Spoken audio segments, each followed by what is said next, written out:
Hi, Rhonda, Catt. I am with Kim Brandle, who is co-owner of Concept Physiotherapy.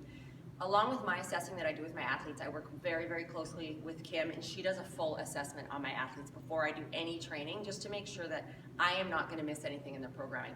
I'll let Kim explain her type of physiotherapy and how it helps out with my athletes. So I use a model that's called Connect Therapy. So basically it's looking at a person head to toe, and it's connecting every part of them, and it shows how a foot can drive a neck problem or a foot can drive a shoulder problem, and there's lots of foot drivers, so that's what we'll be focusing on today.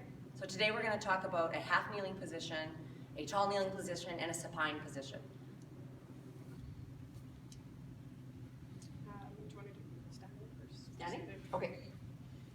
So my really basic first cue for the foot is finding it in standing. It makes more sense to people because you're always standing on your feet, but it's also really important in a kneeling position and in a supine position because it's actually a brain-driven neural patterning that we're actually trying to find. So it doesn't matter if you're standing on your foot, it just matters what you are cueing, and this basically helps you access your best pattern for your movement. So your cue, if you just want to come forward, Devin. Typical cue that I use is called a stacked or a pyramid foot. So goal is to have equal weight bearing. So have equal weight bearing between your big toe and your little toe. And if you lift up your heel, equal weight between the inside and outside part of your heel. So 4 main corners of contact. Bring that one back down.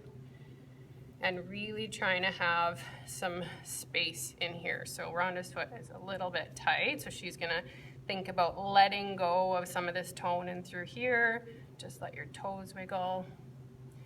There she goes. And now she has a good, solid, strong base of support with equal weight between inside and outside part of the foot. And the whole main goal with that is to keep the talus centered in its socket. And that allows free movement of the tibia over the talus through lots of her different movement patterns. So how you apply that to a high kneeling position.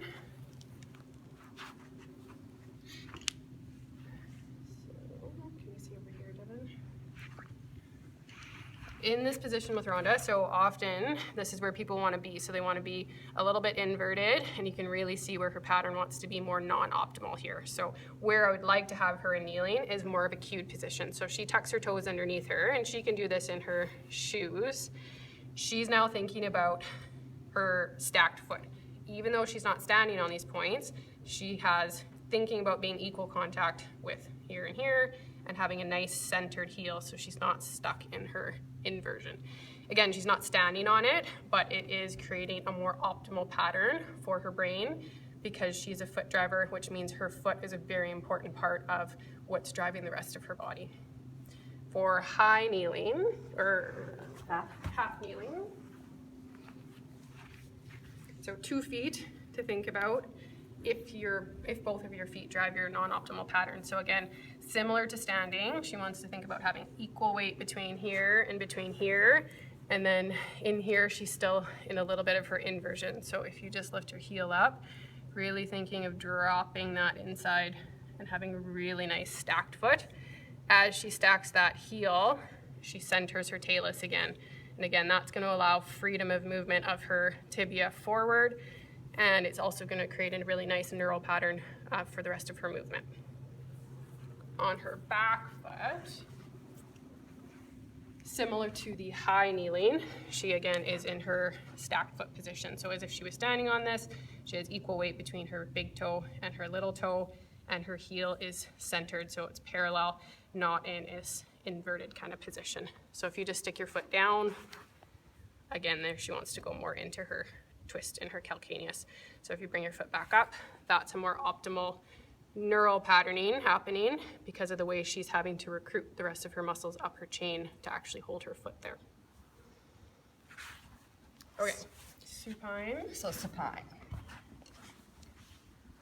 So we'll go to dead bug. Yeah, dead bug position. Same thing. A lot of the time you'll see people, so you just want to let your feet relax, be in here, you're in more inversion, you're in plantar flexion. Again, this non-optimal position of her subtalar.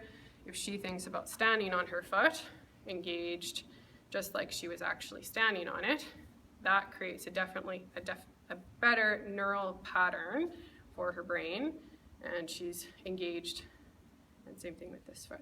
So even though, again, she's not on them, it's helping her brain find her proper patterning.